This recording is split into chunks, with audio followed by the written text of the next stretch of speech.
Belə də ermənilər o vaxtı belə şeylər edirlər, müharibəyə, cəmaatı qırığına veriblər, belə bildikdə.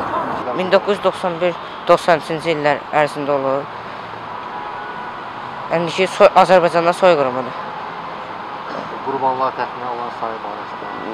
Bildiyimə görə deyəsən 30 mindir. Vəhşicəsinə Rus əsgərləri gəldi, basdı adamlar ya, hamısı silahları vurdu, Salyanskıda ateşlər açırdılar, güllələr. Heç o gülləri yüzmürdü, bir səşi böyle güllələr atırdılar. Dağıtdılar Azərbaycanın hamısını. Sənə çox baş verir. Ne bileyim, partide, metro partide yoksa metroda partlayış olup ne olubdu? Танки зашли в город, люди под них ложились, чтобы останавливаться. И в честь этого метростанцию построили, в основном это. Vallahi mən qonağam, mən bu gün 2 günlük qonaq gəlmişəm. Mən heç bura, səndən buraları yaxşı da tanımır. 20 yanvar faciəsi bizim bütün xalqımızın faciəsidir. Qan yaddaşımızdır. Və hər dəfə mən o şəhidlər xiyabanından keçəndə radionun səsini azaldıb, onlara həmişə fatih verirəm. Nə faciəsi olasıdır? Xalq birləşib bütün erməniyə alt üst eləməlidir. Söktarı getdi. Erməniyə yalvarmaqla deyil. Heç. 20 yanvar Azərbaycan dövlətinin ən ağır günlərindən biridir. Onu qeyd eləmək mümkün deyil. Hər bir bayramı qeyd eləyən kimi onu da təntənəli surətdə qeyd eləməliyik. Bu bizim qan yaddaşımıza yazılmış bir tarixdir. O 20 yanvarda mən olmuşam 94'te gəlmişəm mən bura şah vaxtı. Mən mənə yazma gəlməz o. Hal-hazırda yadımda deyil, amma ki var idi 2 nəfər. Ər-arvad Fəridə və İlham və Fəridə. Unutmalı bir gün deyil.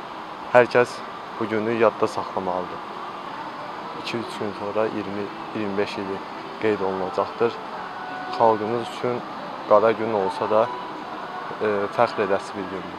Valla biz Kəlbəcərdə olmuşuq, ancaq Kəlbəcərdə eşitdik. Nə eşitdiniz? Belə də çətinlik, pis gün. 19 gecə başlayıb 20-sinə keçən gecə. 366-cı nota alay deyəsən kömək oldum. Yoxsa o Xocalda bəlkə səhv eləyəm deyəməm. Amma mən bilən elədim.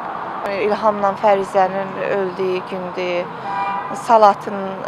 Salatının öldüyü gündür. 20 yanvarda bir çox şəhid olublar da. 20 yanvar faciəsi. Demək olar faciə idi. 20 yanvar faciəsi ilə bağlı Rus ordusu bizim şəhərimizə hücum etmişdir və çox saylı vətəndaşlarımızı öldürmüşdür. Yəni o gün bizim tariximizə çox qanlı hərflərlə yazılmışdı. Yəni onu unutmamaq lazımdır. Yadıma işlə düşmür. Çox sağ ol. Hadisinə bağlı nə bilirsən? Nə bilirəm? 20 yanvarda müsibət olub da. Tarix təxminən necə? 20 yanvar 19-undan 20-sinə keçən gün. Rus qoşunu hücum etdi. Hara? Bakıya. 1990-cı illərdə olub, amma ayın tarixi onu mən yalan deyirəm, yadımdan çıxıb. Amma 90-92-ci ildə olub. Elə yaralı yerimizə tıxınırkən, ta heç deyiləsi deyil. O heç vaxt ömrümüz boyu yaddan çıxmaz, heç bir vaxt. Həmən gecə çox böyük faciə yaşadı Azərbaycan. Çox böyük. Allah ləhnət eləsin yamanlara bala. 1992-ci ildə baş verib, SSR-nin dağılması ilə bağlıdır. 20 yanvar hadisəsi yanvar ayının 19-20-sinə keçən gecə 1990-cı ildə Rus qoşunlarının Qızıl Ordu adı ilə tanınır. Azərbaycana səbəbsiz yerə belə desək, hansısa bir siyasi qurmanın nəticəsində Azərbaycana gəliblər və küçədə evindən çıxan əliyalın və heç bir silahla vasitələnməmiş, heç bir silahlı qüvvəsi olmayan insanları səbəbsiz yerə qurban götürüblər. Yəni bu həminki dövrdə 90-cı illərin əvvəlində Azərbaycana qarşı keçirilən iş təxribatı idi. Bu yaxınlarda YouTubedansa bir xəbər kanalından gördüm, müsahibə alırlar. Xocalı faciəsində 20 yanvarda məlumat alırlar. 26 fevral 1992-ci ildə nə hadisə olduğunu soruşurlar, deyir 20 yanvar olmalıdır deyəsən. Xalqımızın böyük faciəsidir də. Bakıya olan təcavüz. Yəni bu qədər. Neçənci illərdə qurbanlar? Neçənci illərdə olub? 1992-də olub. 1990 ya da 92-də olub. İkisindən biri deyəsən. 1990-cı ildə baş verib. 19 yanvar 20-sinə keçən gecə. Hər il 20 yanvar gələndə mən onlarla bərabər ölüb dirilirəm. Vəssalam, sözüm budur. 1990-cı ildə 20 yanvar günündə Sovet ordusu Bakıya hücum etdi. Həmin hadisə nəticəsində Bakıda 131 nəfər öldü, 744 nəfər yaralandı, 4 nəfər də itkin düşüb.